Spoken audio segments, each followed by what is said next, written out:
He bought ice cream for his kids on the way home. He set it down on the kitchen counter. He never got to give it to them. Minutes later, Mark Despain was dead on the floor of his own kitchen, 2 gunshots to the back, shot by a man his wife had paid to be there. The ice cream melted slowly on the counter above him, while his family's plan to collect his life insurance clicked into motion. The people who arranged his death were not strangers. They were not enemies. They were the people who slept under his roof, who shared his table, who he had helped to prosper for years.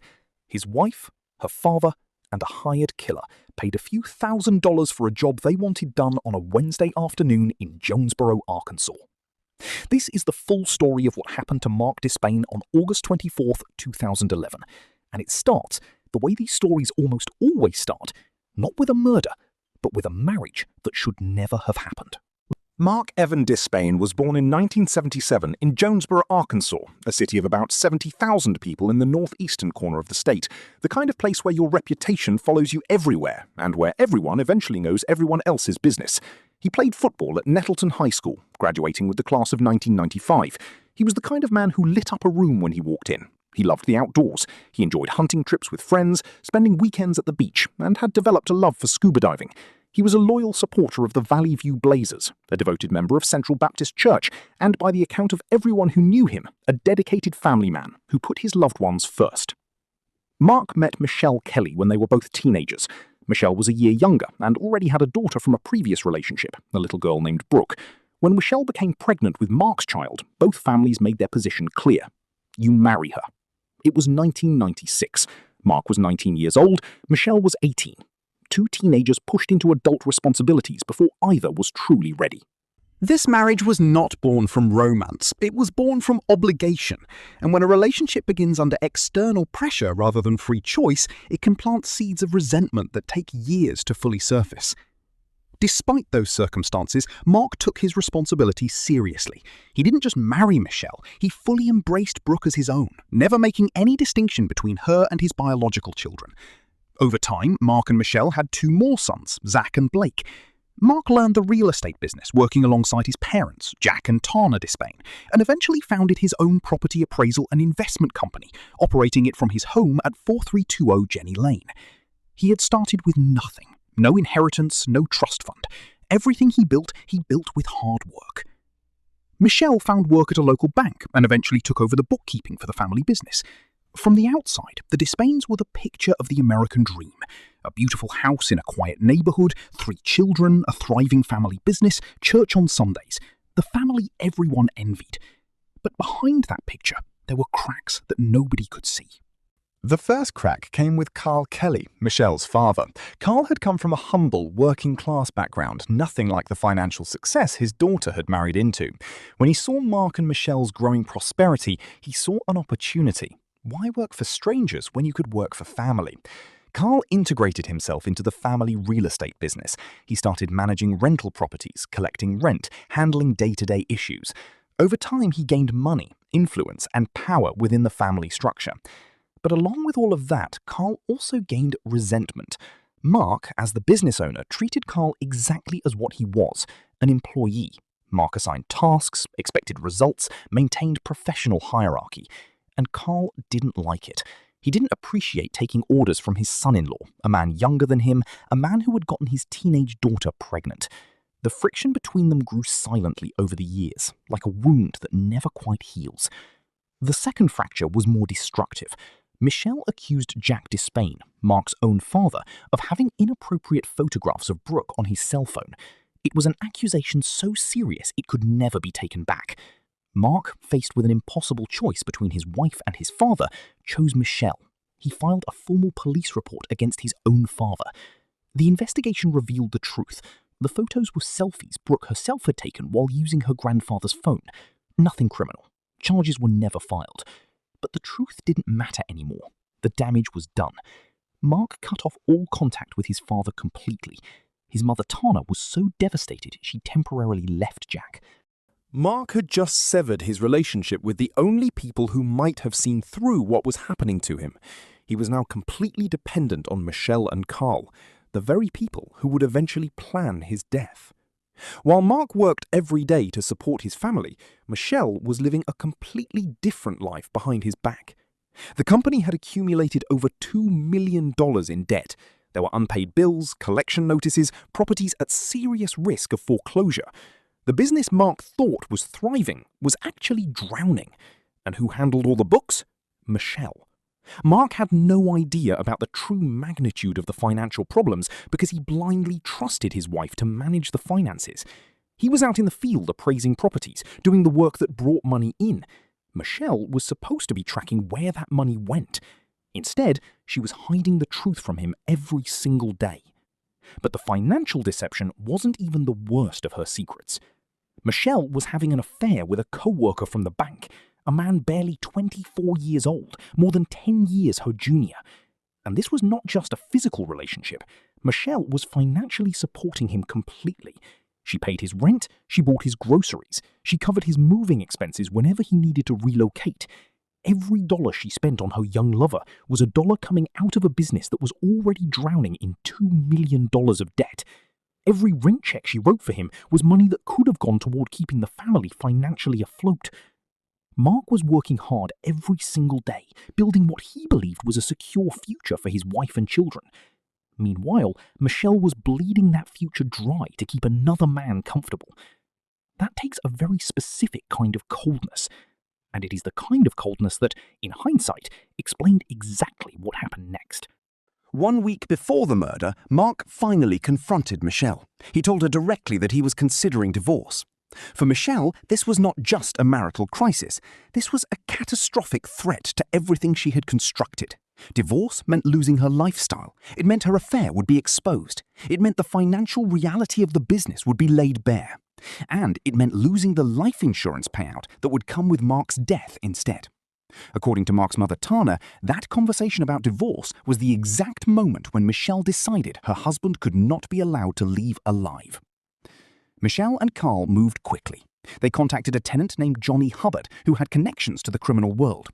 Hubbard contacted a man named Terence Odell Barker, known as Qualo, a man willing to kill for money. The agreed price for Mark Despain's life was somewhere between $7,000 and $10,000. The plan was straightforward. Get Mark out of the house, let the killer inside, stage a burglary afterward. On the morning of August 24th, 2011, a Wednesday, an ordinary summer day, Michelle sent a text to her father. It has to be today. Carl responded, "Can you get him to lunch?" Michelle could, and she did. Those 5 words, "it has to be today," are the most chilling evidence in this case. Michelle woke up that Wednesday morning knowing her husband would not survive the day. She probably smiled at him, maybe kissed him, went through every motion of an ordinary morning, all while knowing she had ordered his execution. While Mark and Michelle sat in a restaurant making small talk over lunch, going through the motions of a normal marriage, Terence Barker made his way to 4320 Jenny Lane and entered the Despain home. He positioned himself inside and waited. After lunch, Michelle manufactured a reason to leave separately, some errand she needed to run. Mark, suspecting nothing, drove home alone. Somewhere along the way, he stopped and bought ice cream for his children. A simple, loving gesture. A father thinking about his kids on a Wednesday afternoon. Mark walked into his kitchen. He set the ice cream down on the counter. He was shot twice in the back at close range. He never saw his killer's face. He never had a chance to fight back, to run, to call for help. He died on the floor of his own home, in the kitchen where his family had shared countless meals together. The ice cream melted slowly on the counter above him. A short time after the murder, Michelle returned home. She later claimed she had received a phone call about a problem at the house, a story that never quite made sense and couldn't withstand serious scrutiny. She discovered Mark's body. She activated the home alarm. She called 911. But something was wrong from the very first moment, and trained investigators noticed immediately. The house appeared to have been ransacked, drawers pulled open, items scattered around, all the visual markers of a burglary. Except the actually valuable items had not been taken. Jewellery was exactly where it had been stored. Electronics were untouched. Cash was still in place. The scene looked like a burglary, but it didn't feel like one. It felt staged, performed by someone who had watched too many crime shows and tried to create what they thought a burglary should look like. Michelle's behavior at the scene raised immediate red flags for every officer present. Her crying seemed forced, performed for the audience of first responders rather than flowing from genuine grief. Her emotional reactions were wildly inconsistent, completely calm one moment, then suddenly hysterical the next, then calm again, but never quite authentic. She seemed far more concerned about how she appeared than about her dead husband lying on the floor just feet away. Detective Vic Brooks of the Jonesboro Police Department noticed all of it immediately. His instincts told him this was not a random burglary gone wrong. This was a targeted killing with a carefully staged scene, and the person most likely behind it was standing right in front of him. What happened outside the house was almost as revealing as what had happened inside. As yellow police tape went up, the two patriarchs of the extended family came face to face on the front lawn. Carl Kelly, the man who had helped arrange the murder, and Jack Despain, Mark's father, who had been falsely accused and cut off from his son for years, confronted each other in full view of investigators, uniformed officers, curious neighbors, and news cameras. Carl immediately began screaming profanities at Jack, hurling accusations right there in front of him. His son-in-law had just been murdered, his daughter had supposedly just discovered the body, and Carl's first instinct was to point the finger at someone else before anyone had the chance to point it at him. That is not the behavior of an innocent man who is shocked and grieving. That is the behavior of a guilty man trying to control the narrative from the first second. The breakthrough came from an unexpected source: the streets. Terence Barker could not keep his mouth shut. He began bragging about his involvement to people around him, what investigators call street yapping. Word got back to Detective Brooks. Witnesses also reported seeing a beaten-up blue Mercedes in the area on the day of the murder. That car was traced to Johnny Hubbard. But the most damning evidence came from technology. Police obtained phone records for Michelle and Carl. They had exchanged numerous texts in the lead up to the murder, many of which had been deleted on the day of the killing. Deleted, but not gone. Forensic analysts recovered the messages, including the text Michelle had sent her father that morning. It has to be today. The conspiracy chain became clear.